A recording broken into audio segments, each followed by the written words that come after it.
So, welcome back again. Now we can continue the next sutta, one sutta after the other.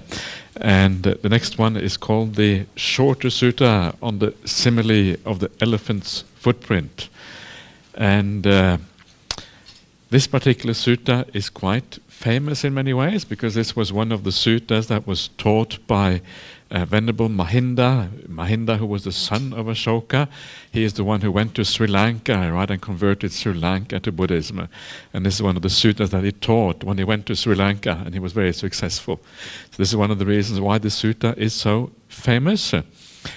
And this is one of those interesting questions which we talked about a little bit before. Is which suttas are the most important ones? Is it possible to make a hierarchy of what is important?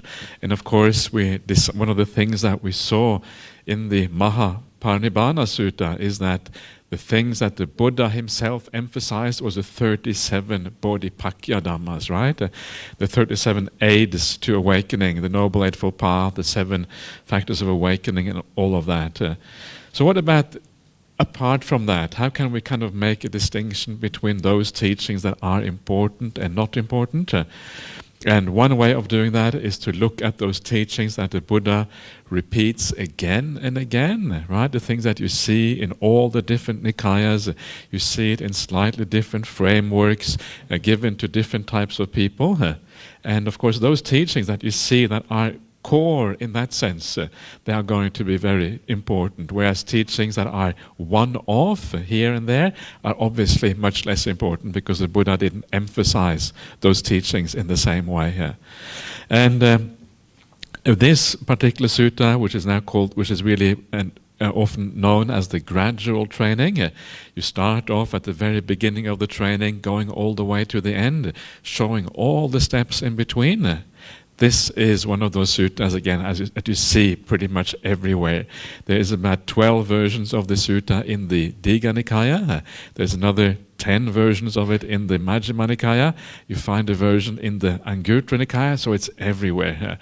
And this is one way of deciding that this is a kind of a core teaching. Another way of deciding that is that it is really just an expansion of the Noble Eightfold Path.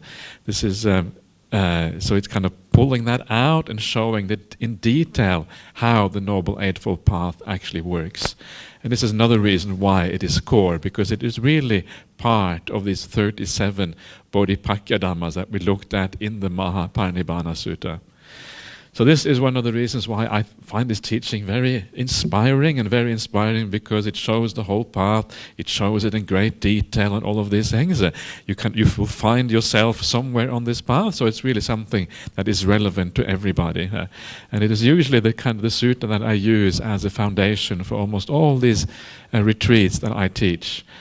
Because it is so practical and it really gets down to what we have to do on the Buddhist path. So that is this shorter sutta on the simile of the elephant's footprint. As always, this is just an extract. I haven't actually given you the whole sutta here because the whole sutta is very long, but this is the core part of it, that aspect which has to do directly with what to do.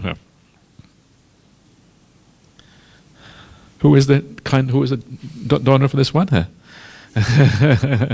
Oh, there, okay. Great, that's very, very kind.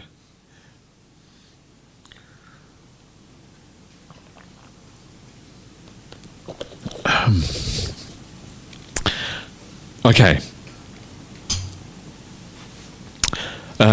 So let us just start. Let's just see what happens when we get into the sutta and see what it has to say. And before this, there's a long section where the Buddha makes it clear. First of all, there is a Brahmin who has been to the Buddha, and then he meets another Brahmin on the road back when he's on the way back from the Buddha, and then they have a chat, and this Brahmin says, "Oh, the Buddha is so magnificent, so amazing, so wonderful." You know, when he has a debate with somebody, he always wins the debate, and the people, they come to convert the Buddha, but they end up being converted themselves, that kind of thing, right? It's quite sweet, actually, quite nice. Then this Brahmin decided, well, I've got to see the Buddha too then, because if he's that amazing and marvelous, I want to see him as well.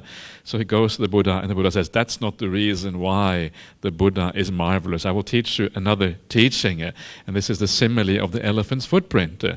And he says it's just like when you go into the forest and you want to find a large elephant, you look for the footprint. And when you see a large footprint, then that's when you start to think, oh, maybe I have found a really large bull elephant, because this is the kind of footprint they make, right? Then he follows after this large footprint, and he sees other signs. He sees markings on the trees where the elephant has been kind of scraping the trees and these kind of things.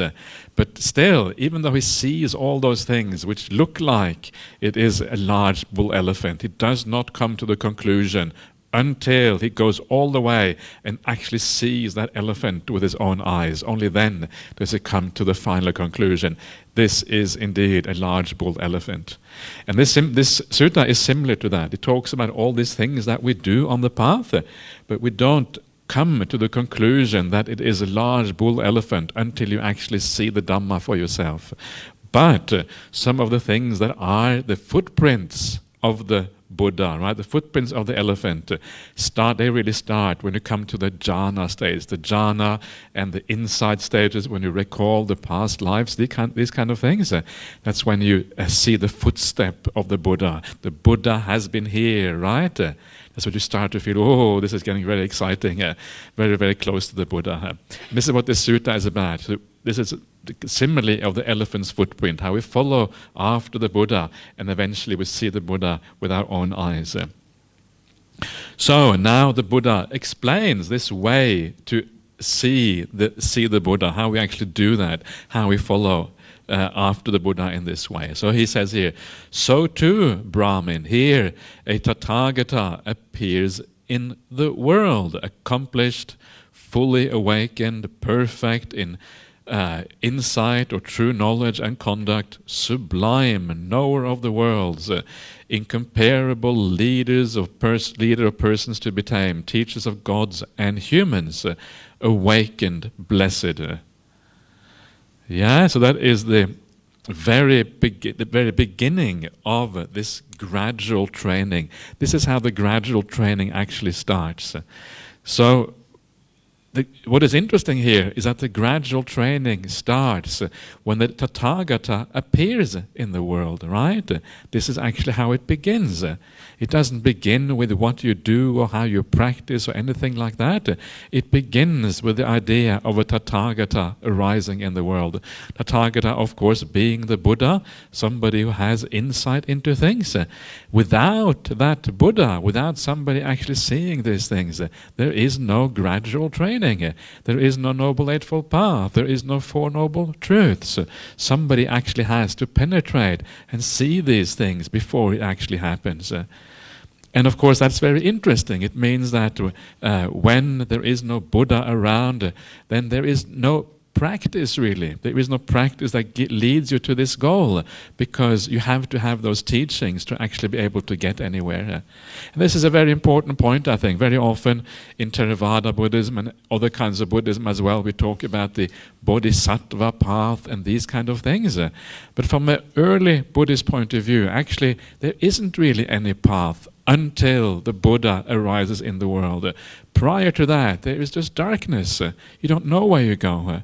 And we saw that with the Buddha. Previously, we talked a little bit about this before, that when the Buddha was a bodhisattva, he had wrong view and he had defilements and he was trying to find his way.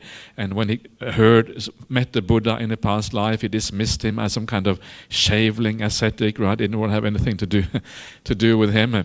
And then in this life he practices all the ascetic practices which are the wrong way, right?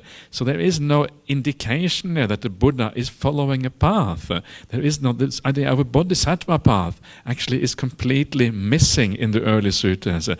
The path only arises when a Buddha arises in the world.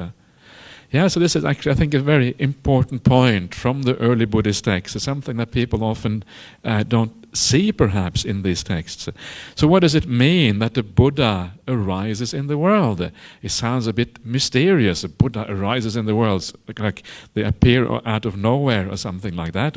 Buddha arises in the world.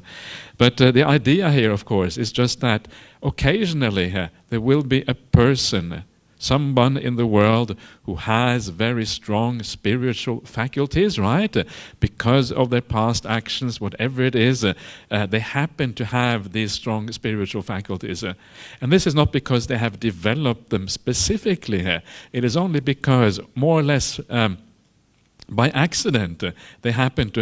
This doesn't happen by accident, of course, because it happens because of causes and conditions, but not causes and conditions that are developed in any systematic way. They just happen to come together more or less randomly because for whatever reason that actually is. So when somebody has the right faculties together, and they grow up in a spiritual environment like ancient India, where there were people already practicing samadhi, where there were people supporting spiritual practitioners. All of these factors somehow come together, right? And then this person arises. Then that is when somebody makes a breakthrough to seeing things according to reality. So this is what it means, like a Buddha arising in the world. It means that somebody, some person, somewhere just happens to get the right qualities together. They have the insight, and then they become the Buddha as a consequence. It's a completely natural occurrence. I like to say that the Buddha is a natural phenomenon. Right? We are all natural phenomena. So, because we arise according to cause and conditions, there's nothing kind of special about it. The Buddha too is a natural phenomenon. When things come together in a certain way, a Buddha becomes possible. Yeah. So, and this is why, because it is a natural phenomenon, what that means is that every now and again in human history, in history of the universe, if you like, there will be somebody. The conditions will come together in such a way that somebody will become a Buddha. And that's why we have this idea in Buddhism of different Buddhas, right? Buddhas in the past, Buddhas in the future, Buddhas now. Because it just has to happen every now and again that somebody actually makes that breakthrough and sees things according to reality. There is, we had a look at the Mahaparinibbana Sutta before, and in that sutta, Venerable Sariputta talks about past Buddhas and future Buddhas and the present Buddha. He doesn't name these Buddhas, there's no need to name them. This is just a natural principle that these things will happen every now and again. And so this is the beginning of the path, right? When somebody makes that breakthrough and is able to see things according to reality. There's something very nice about this, that a Buddha doesn't just happen once, but it happens at regular intervals. And what is nice about that, it doesn't make us all that special. If there is like one Savior. The Savior has arisen in the world for our benefit. It's the only one, right? And if you happen to be in the right place at the right time, then you will be saved by the Savior. Otherwise, there is no kind of hope. It's a one event that happens once in humanity. Then it kind of makes us feel very special, right? Oh yeah, we are around just when the Savior is around. But actually in Buddhism, there is no such special event or special thing. These are things that come and go according to patterns, right? According to certain regularities. It makes us less important. Right? Is that nice? Good to be less important? I think it's quite good to be less important. It's good to be just ordinary, right? We don't have to be special. If we see ourselves just as another person in the world, another ordinary person, that's good. That sounds about right. If you recall your past lives, right, and you think that you were Cleopatra or King so-and-so, right? It's very unlikely to be true, because how many people can be queens and kings and that sort of thing? If you were like an ordinary peasant, a farmer, working really hard, sweating, having lots of problems, having a really difficult life, that is the kind of past life memory that I believe in, right? This is the thing you can expect, because that's what most people are like. And most of us, we are just ordinary people, and this is how things tend to work out. So, of course, then, when the Buddha arises, then what really arises at that point is right view. Somebody makes that breakthrough, sees things according to reality. Right view becomes available in the world. Prior to that, we're all walking around in darkness, trying to kind of find happiness and avoid suffering. That's the only thing we know as human beings. We don't want to suffer, we want to be happy. We know that much, right? But apart from that, we don't really know where and how to find that. So the Buddha is often called the eye of the world, right? Because he sees for everyone else. And when the Buddha sees, then he has that ability to pass on that information, that vision that he has had, to pass it on to other people. That's why he's called the eye of the world. I like that. He's the one who sees first and then passes it on. And of course, from that, everything else then comes, right? Then, of course, the whole teaching and everything happens from that.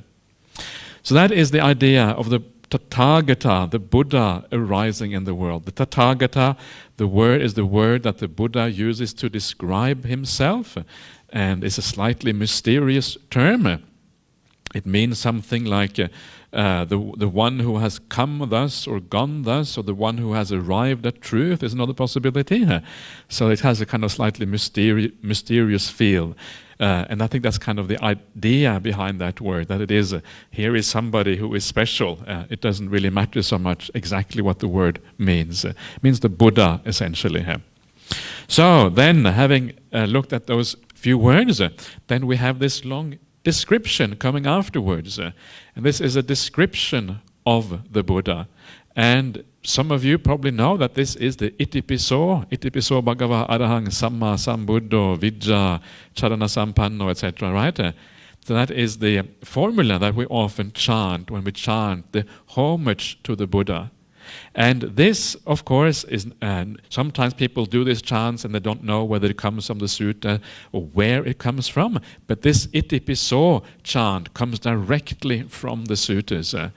And, of course, the important point of this Itipiso chant is that when the Buddha talks about how he would like people to remember him, how he would like people to think about him, how it is that we should recall the Buddha when we do the Buddhanusati, this is what he has to say. This is how we should recall the Buddha, right? So this is quite important. It's important to kind of get this right, so we think about the Buddha in the right way. And one of the things that the Buddhanusati does when we practice the recollection of the Buddha in the right way, one of the things that it can do for us, it can give us a sense of joy, a sense of happiness. Wow, there is such a being in the world, right? What an amazing thing it is that there is somebody who understands all this stuff, like the supreme teacher who can teach us the highest happiness. It's wonderful. How lucky I am to be around, right, when this is actually happening. And the idea is to lift you up and give you a sense of joy. And that sense of joy that you get from thinking about the Buddha in the right way, that becomes the foundation sometimes for your meditation practice. As I was saying on the very first day, happiness and joy is such an important part of Buddhist meditation, right? And one of the things the Buddha does in the suttas in so many places is to show us how to give rise to that happiness and joy as a basis for meditation practice itself. And this is one of those ways of doing that, recalling the Buddha in the right way. So it is significant. This is important, right? This matters. Get this right, and it may actually help you in your meditation practice. Don't get it right, and perhaps it may even be negative or detract. Of course, for the noble ones, this is very easy to do, because for the noble ones, you know what the Buddha is. You have discovered the same truth yourself. So you will be very happy whenever you think about the Buddha. But for the rest of us, we have a little bit of idea who the Buddha was, but not a very strong and clear idea. So because of that, we need to work a little bit on this to be able to get a feeling for the Buddha. So this is the formula, and before I look at it in detail, I want to point out a few things that are not found in this formula, because this is perhaps just as important as what is found in there, right? And one thing that is not found there, I've just read it out before, is nothing there about supernormal powers. That doesn't say that the Buddha flies through the air and teaches all the day. Well, it actually says it teaches the devas, but it does say that further down. But it doesn't say much about supernormal power. He reads your mind and he kind of does all of this kind of stuff. It is not there. And yet, very often, of course, in popular Buddhism, these are the kind of things that we think about when we think about the Buddha. Someone with enormous powers that can do all kind of miraculous things. And, of course, as I was saying the other day, the Buddha tends to downplay all the psychic phenomena. He tends to say that he actually is slightly disgusted. He actually used the word disgusted. Jiguchi is the Pali word. Jiguchi means literally disgusted. He's disgusted with his psychic powers. That's what he says. So you should not expect him to talk about these things, right? When he talks about himself. And of course, he does not talk about these things. This is not what the Buddha is about, psychic powers and that kind of thing here. So that is the first thing that is missing from that formula.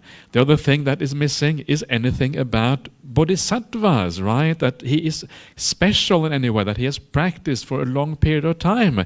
There's nothing in there about that either.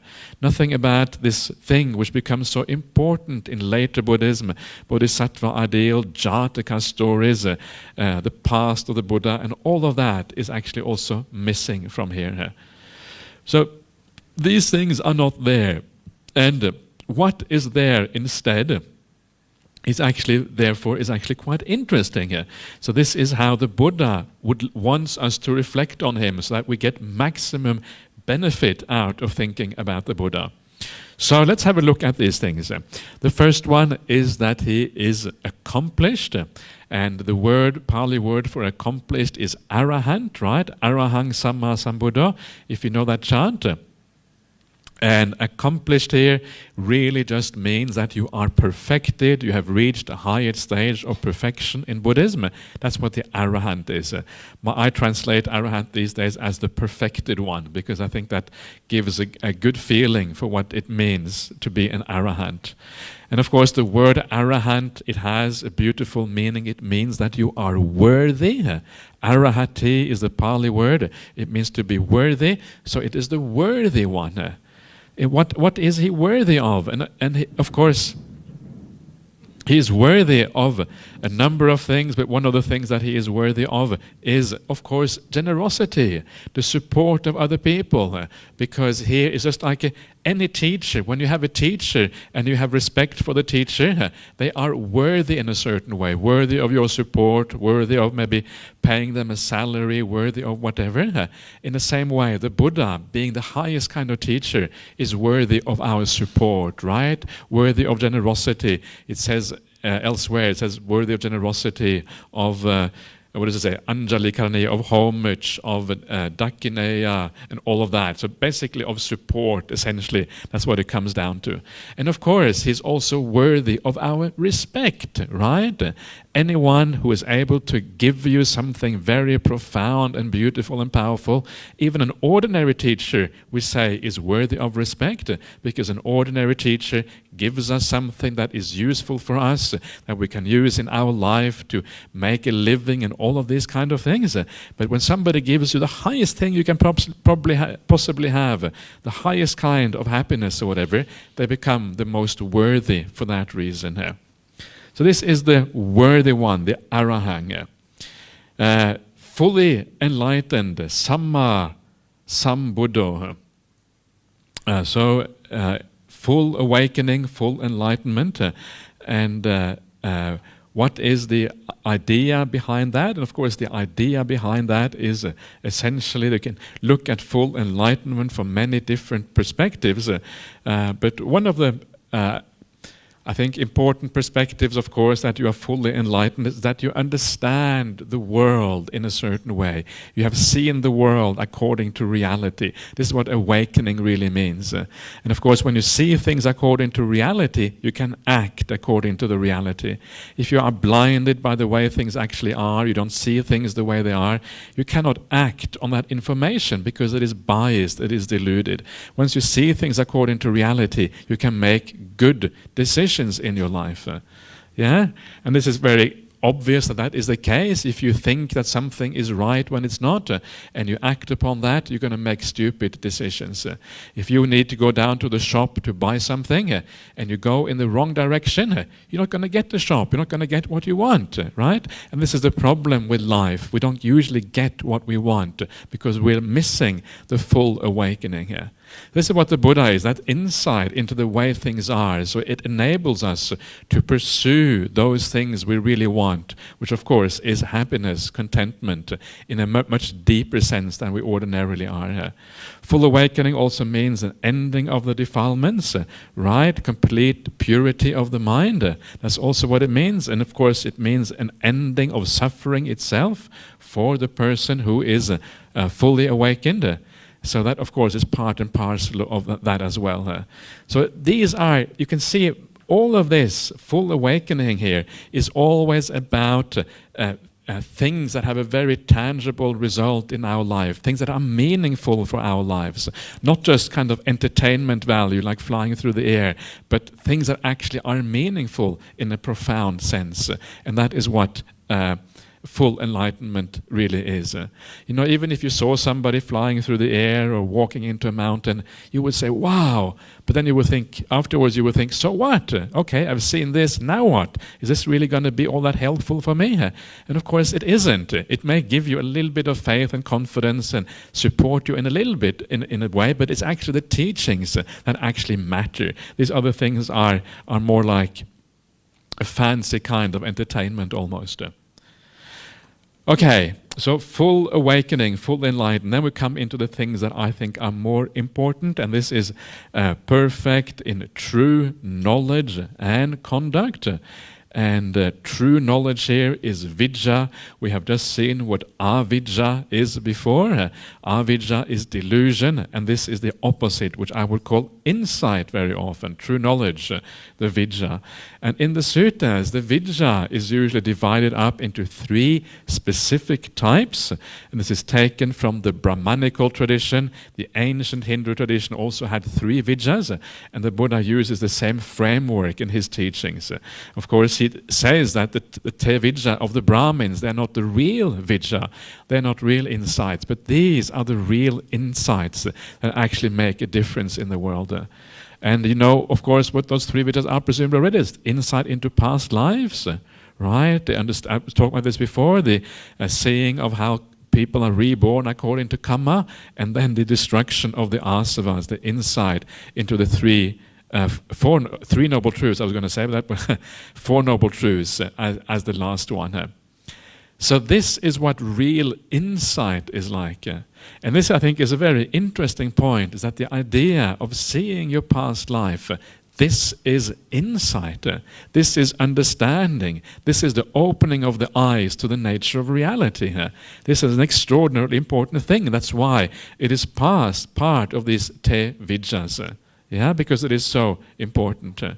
And it's the way it is explained in the suttas, what happens when you have these kind of insights, or the Buddha has these kind of insights. The Buddha talks about his own awakening experience, and he says the awakening experience, he uses 2 different similes to explain this. One, he says, is like somebody turning on the light. Right before, I was in darkness, andhakara, making you blind. You don't know what you're doing. You are in darkness. And then the light gets turned on, and you can see what you're doing. If you are in darkness, you don't know where you're going, right? Even if you know that you're supposed to, say, go in a certain direction, you're supposed to go towards that big tree. If you can't see the big tree, you can't go there. And when somebody turns on the light, now you know where you have to go. Now you can see the dangers, you can see the direct way, what actually is the right thing to do. So this is a very important simile, a metaphor for wisdom and for understanding in the suttas, the idea of light being turned on. We talk about lighting a candle, right, so we can see in the dark. It's the same kind of thing here.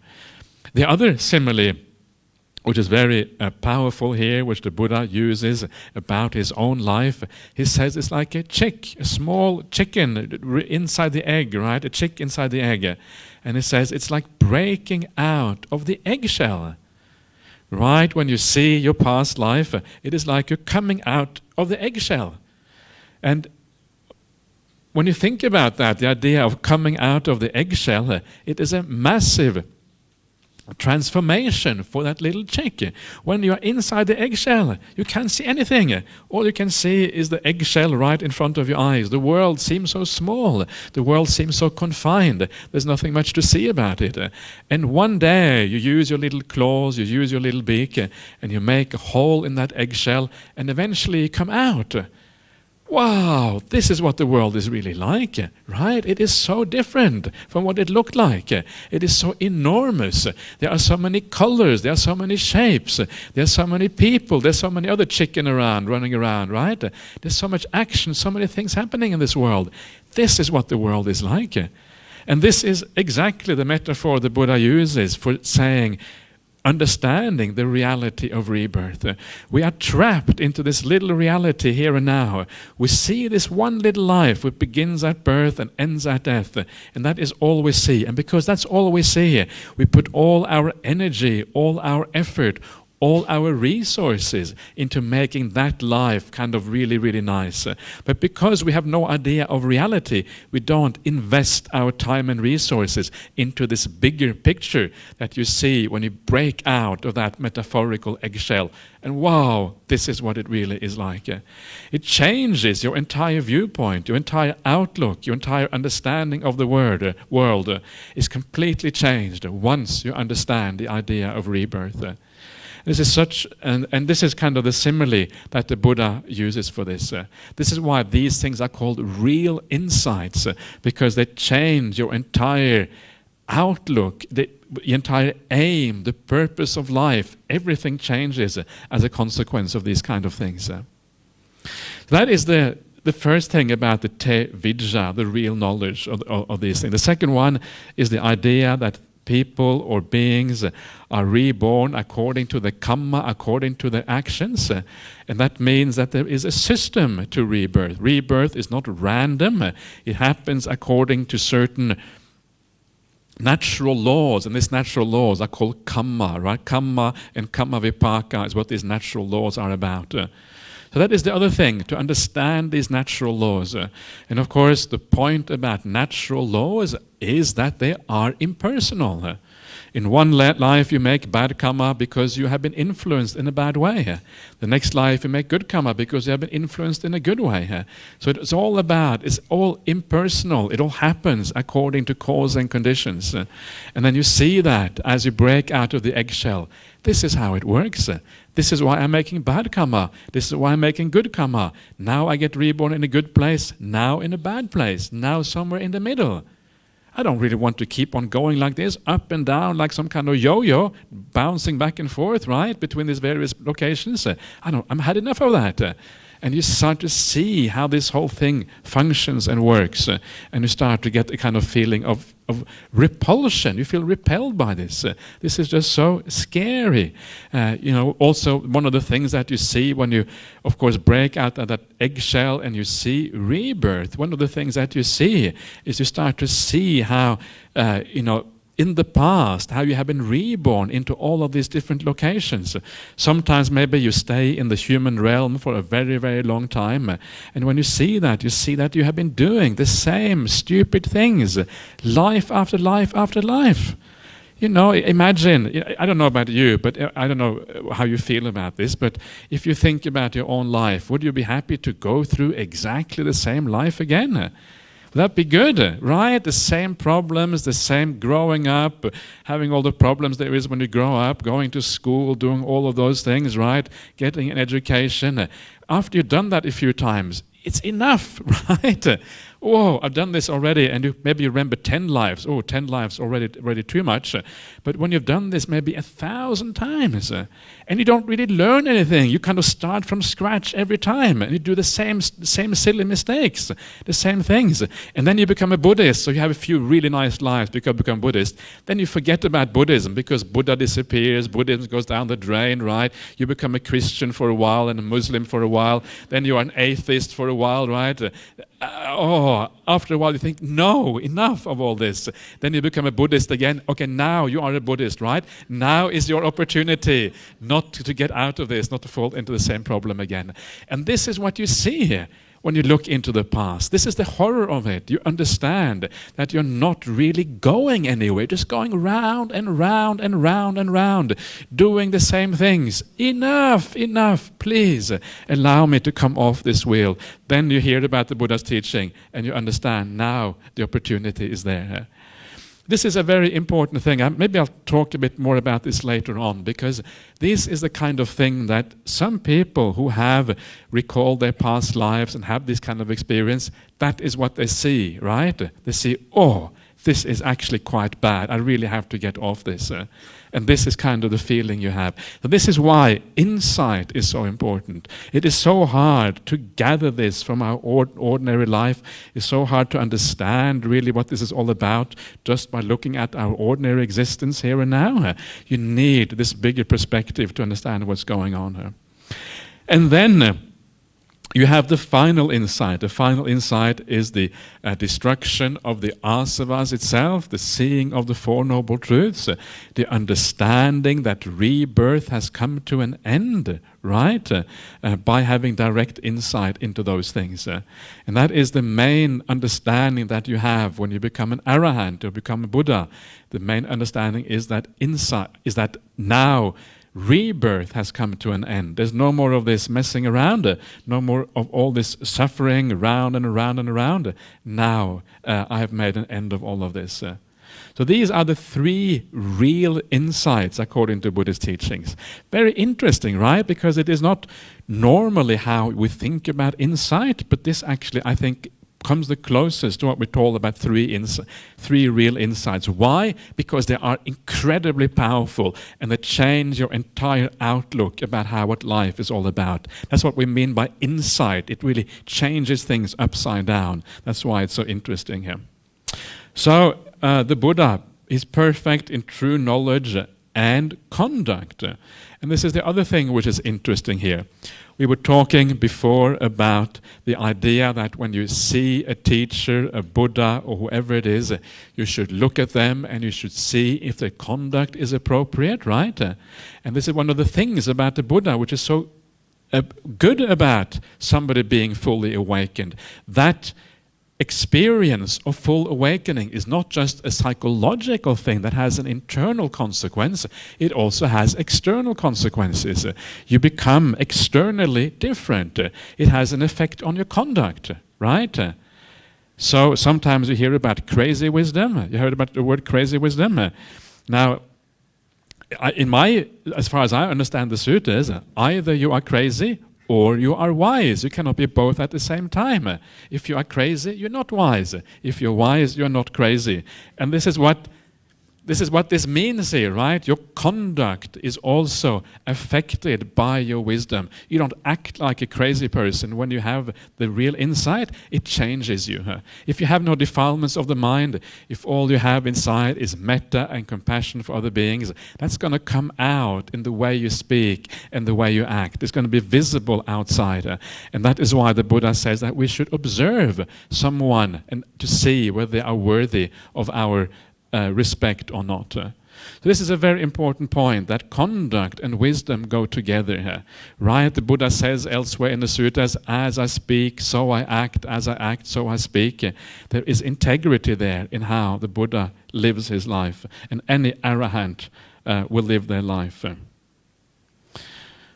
So, perfect in true knowledge and conduct. Sublime. Sublime, the word for sublime is sugata in Pali, one of the famous epithets of the Buddha. And sugata means something like well gone. Gata, past participle, for those of you Pali students here. Gata, past participle of the word gacchati, which means to go, it means gone. And su is like good or well. So literally means well gone.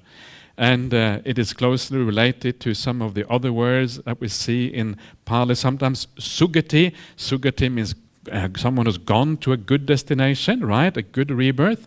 Dugati is gone to a bad destination. Is related to all of that. So Sugata really means somebody who in this life has gone to a good destination, have achieved happiness in this life. Well gone. The happy one, you could say. But happy one sounds a bit bland. It's really, really happy one. All suffering gone. The highest kind of happiness attainable as a human being. So that's what sublime really means. It's not so obvious what sublime means, but that's actually what it comes down to.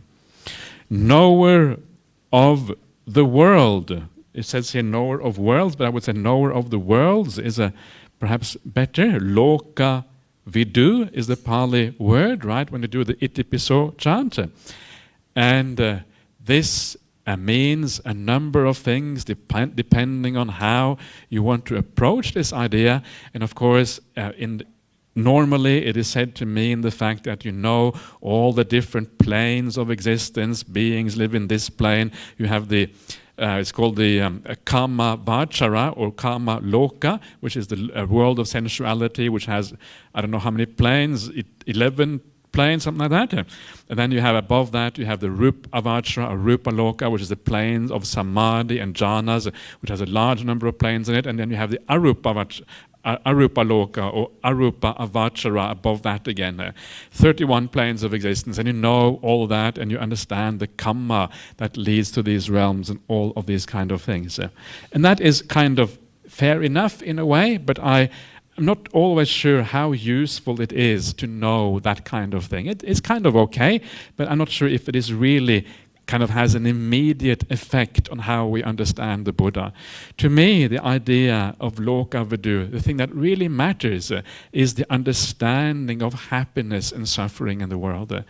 This is what makes the Buddha special. This is why he has something to teach us that is really interesting, in the fact that he understands happiness and suffering, not only in the human life, but any potential happiness and suffering that is possible to have in samsaric existence. Any kind of rebirth, any kind of existence, from the lowest to the highest. And of course, the only way that you are going to be able to make a decision about whether it is good to be reborn, good to keep on running around in samsara, whether it's good to be in this rebirth or that rebirth, the only way you can really make a decision on that, whether enlightenment is good or bad, is to understand happiness and suffering in all its potential. When you understand happiness and suffering completely, from the highest happiness to the most worst kind of suffering, and you understand whether it's permanent or impermanent, when you understand all of that, then you can make a decision whether it is worthwhile kind of keeping on going round and round, or whether we have to get out of this mess, right? And this is what the Buddha really means when we talk about the Buddha understanding the world. And one way of thinking about this, one of the things that people often find difficult is to understand the idea of different rebirths. What does it mean to be reborn as a deva? Right, sounds kind of cool, right? You get big mansions, a lot of happiness and all that kind of stuff. It sounds nice to be a deva. What is it like to be reborn as a ghost? Oh, that doesn't sound so good, right? Really miserable, always hungry. The traditional way of depicting a ghost, big belly but small mouth, right? Always hungry but can't get anything into your mouth because the mouth is too small. Is one of the way, the hungry ghosts. Anyway, a lot of suffering there. So one way of understanding all of this is just to look at the human realm. The human realm, you have from the kind of the highest happiness in the human realm, people who are really wealthy, well-educated, intelligent, coming from a good family, having all the things that are good in this world, right? And there are some people, and they're happy as well, right? And when they meditate, for goodness sake, they even get good meditation at the same time, right? This is what happens to some people. It's really unfair that some people get everything and other people, well, we kind of more ordinary. And then you have people in this world who are really miserable, right? People are born into poverty, into war zone, who are stupid, who have no education. They have absolutely nothing. And when they meditate, they're miserable as well. So, and it is a bit like that. You have, so that even in the human realm, there's actually quite a lot of variety here. And then there are most people who are somewhere in the middle here. So when we look at samsara, all we are really doing is, instead of the human realm being happy from here and suffering to there, we stretch this out, right? So the happiness goes higher and higher and higher and higher. So it's just an expansion of what we already see in the human realm. And also the suffering side as well is expanded going downwards to far, far more suffering than the worst kind of suffering you can have as a human being. Yeah. So this is what it is. It's just taking the human realm, happiness, suffering, and expanding it out. And that's really what it is. And that only when you have that full understanding of all the potential happiness and suffering have you really understood what the world is like. So remember, if you get reborn as a deva, what does it feel like? Well, what it feels like is just you. You are there, right? It's like in this life, one day perhaps you start off in life in a certain way. Maybe you start off in a poor family and you build yourself up and you become quite wealthy. Well, the difference between that when you were poor to when you're wealthy, that's what it's like when you kind of go from the human realm to the deva realm. It's still, you are still there. You are still there. It's still me, right? And then you are in the Deva Loka. You have more happiness. Or you get reborn in the ghost realm. It's still you who are there. It still feels like you. But now you have more suffering. It's not some kind of transformation that suddenly you become something completely different. Psychologically, it is still the same, roughly the same being. Nothing is permanent, of course, but roughly the same being with the same tendencies, the same habits that moves on into these realms. Nothing very mysterious about these things at all. It's very natural in many ways, but we need to think about them in the right way. So this is what the Buddha has discovered. Everything there is about happiness and suffering in its fullest extent, and that is why he has the ability to teach us about happiness and suffering, right? Because he knows what is there, what is at stake, what the problems are. You weigh it all up and you realize actually it is quite terrible. Altogether, when you look at the whole thing, it really isn't worthwhile. That is what the Buddha says. Especially that becomes true when you understand things like non-self. That is really one of the crucial things to understand. Then it is much easier to see what suffering is. The problem with the sense of self is that as long as you feel that there is a self there, you have a vested interest in these five khandhas. The five khandhas will have a certain importance to you. They are mine, right? And when something is yours, you are blinded by reality. You cannot see things as they actually are. When you take away that vested interest and you see things in a non-self way, only then is it possible to see suffering for what it actually is. You can see the five khandhas for what they are in a dispassionate way without being attached to these things. This is why the understanding non-self is so crucial, because it gives an ability to see things more clearly. So anyway, knower of the world, incomparable leader of persons to be tamed, or if you like, comparable leader of tameable people. So the question is, are you tameable? That's the question, right? This is really the important thing. We have to be tameable. The fact that you are here is a good start, right? The fact that I'm here is also a good start, because that means that there is some chance. But there are many people in the world who are not interested in the Buddha's teachings, who think it's a waste of time. You try to tell them and they say, oh, don't bother me with that. I've got more important things to do, like making money or whatever it is, right? And of course, if you have no interest, if you are inclined in the wrong direction, if you have very strong views that take you in a different way, it is very difficult. You are not really tameable, because you can't even get you started. And this is part of the problem. Or you are really stupid, right? And you can't even think clearly about things. Or you are, whatever it is, there are all these possibilities. Or you are born at the time when there is no Buddhist teachings and all these kind of things. Then there is very little hope. And you are not really tameable. So we have to make ourselves as tameable as possible. And tameable really just means what makes us not tame is again the same old defilements. When the defilements are in charge, we are the slave of those defilements, right? And we are running around after them, restless, agitated. Restless and agitation is the opposite of being tamed. Tamed means peaceful and calm, and not being bullied, literally bullied, right? Bullied by these defilements, this way and that way, and all of that kind of thing. Yeah. So that is the idea of taming in Buddhism, means taming the defilements. So the Buddha is the incomparable leader, anuttaro purisa dhamma sarati.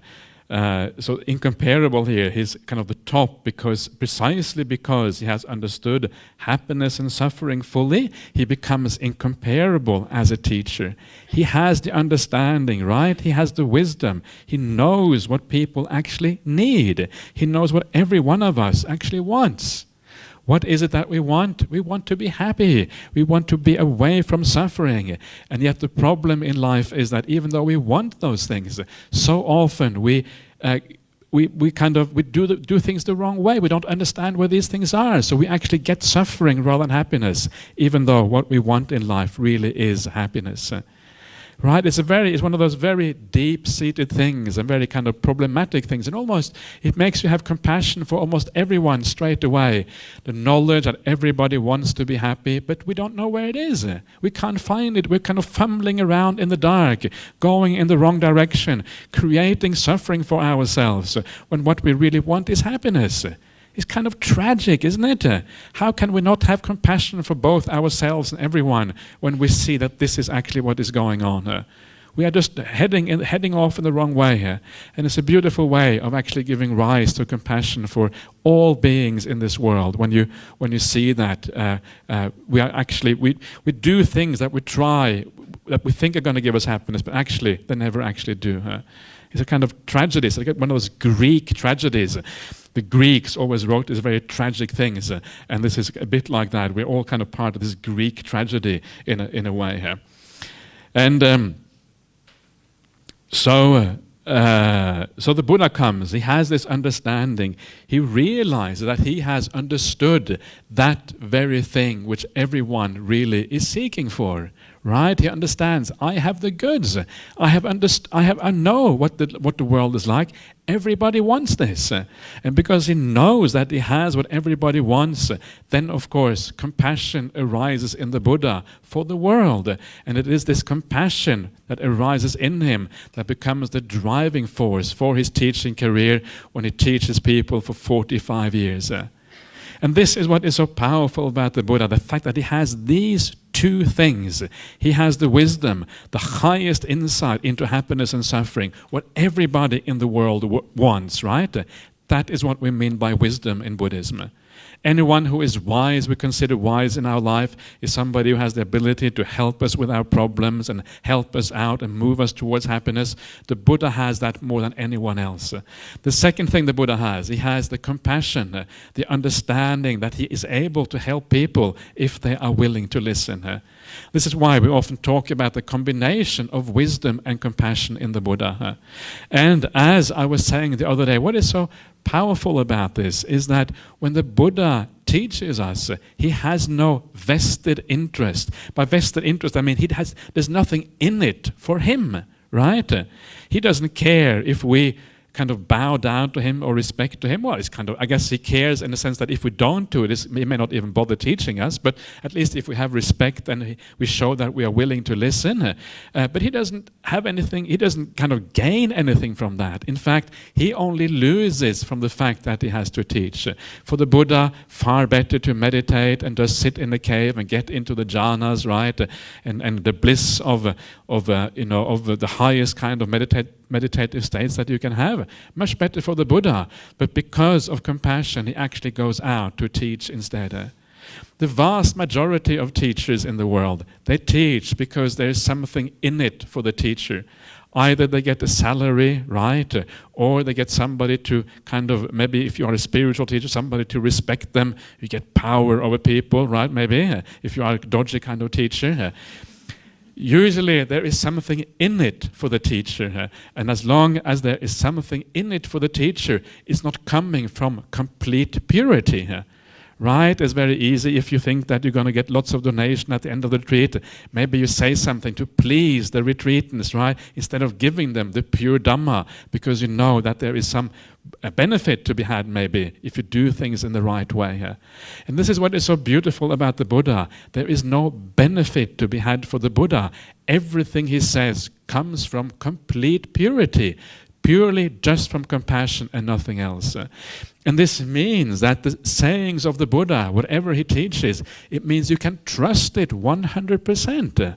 It is not there to gain anything, it's there purely for compassion, purely out of kindness, to help us get out of suffering here. And this means that when you read the suttas and when you listen to the word of the Buddha, it means that you read it with more care, you read it with more open mind, because you know that this is actually just for your own benefit and for no other reason whatsoever. And even if there is a passage that you might find difficult, you might feel, oh, but Buddha, you're asking too much, I'm not sure if I can do this, right? And this is sometimes what it feels like when you read these suttas, this is going too far. Still, at the very least, you listen and you try to understand if you possibly can, and you allow it to mature over a long period of time. And then if you're able to take it in over a long period of time, you take it seriously because you know it's coming from a very beautiful and pure place inside. And this is one of the things I find so powerful about this. The Buddha comes from complete purity in giving these teachings. This is what makes him so special, right? This is what makes him the unsurpassed teacher, someone who is extraordinarily rare in this world, and you don't find people like this very often at all. So that is the unsurpassed teacher of tameable people. And one of the ways that I sometimes like to think about the Buddha, I try to always to think about ways to think about the Buddha. And one of the ways I like to think of him is I try to kind of put myself into India 2,500 years ago, and very often the Buddha would sit at the foot of a tree somewhere, right, sitting at the root. And you can imagine yourself being there in India 2,500 years ago. And you see this man, right, at the root, fitting at the root of a tree. And he looks quite ordinary. He is not 6 meters tall. He doesn't fly through the air, anything like that. He sits at the root of a tree, very, very peacefully. And there's something very attractive about this person, something that attracts you, something very peaceful, something very sublime, something very special. But in general, he looks quite ordinary here. You can't tell from the outside, really, that there's something very special going on here. So you go over to this person because you feel somehow attracted to this. You get the feeling that there's some kind of spiritual depth, some kind of spiritual profundity about this person. You go over there and maybe you bow down because you have respect for people who are monastics. He's wearing a robe, right? He looks a little bit like a monks today, but also a little bit different because the robes at that time probably were a little bit different from what monastics wear now. And then you sit down and you start to listen to the Buddha, and then and what the things that you hear are very simple things, right? Basic things, but they're coming from a place of great purity, of great compassion, of great kindness, and of course great peace as well. But he will tell you simple things like, just be kind, be compassionate in the world, do the right thing, the sort of things that we can read about in the suttas. But there's something about the way he says that which gives you incredible confidence and trust that what is going on is true, and it is only for your benefit and for no other reason whatsoever. So this is the Buddha, right? An ordinary human being, one of us, not somebody who is very special, at least on the outside. But of course, on the inside, the mind of the Buddha is quite remarkable in many ways, and quite different from the mind of most of us, because it has been transformed through his meditation practice, through the profound insights we have been just talking about. And some of the things that you sometimes read in the suttas can be really mind-blowing. And I remember one of the things that we'll actually have a look at that later on is the Buddha's understanding of the universe. Right? And you think, how can a man sitting there at the root of a tree in ancient India know all of these things about the universe? Right? Imagine closing your eyes and suddenly the universe just opens up and you see everything. And then you can tell everybody about galaxies, about solar system, all these kind of things. But it seems that the Buddha actually knew about these things. And of course, the only way that you can really explain that is because he looked into his past lives and he actually saw how the universe worked in the past. And because he saw that, he knows that is how the universe works also now. That is the most likely way to explain that. So quite astonishing. This simple, ordinary person, but at the same time, somebody who is worthy of the highest kind of respect because they have really understood life to its fullest and final conclusion, what it is all about. Oh, okay. Time is already up, actually. Okay, so we will stop there. And we will come back again at 3:15. I'll see you again 3:15 here.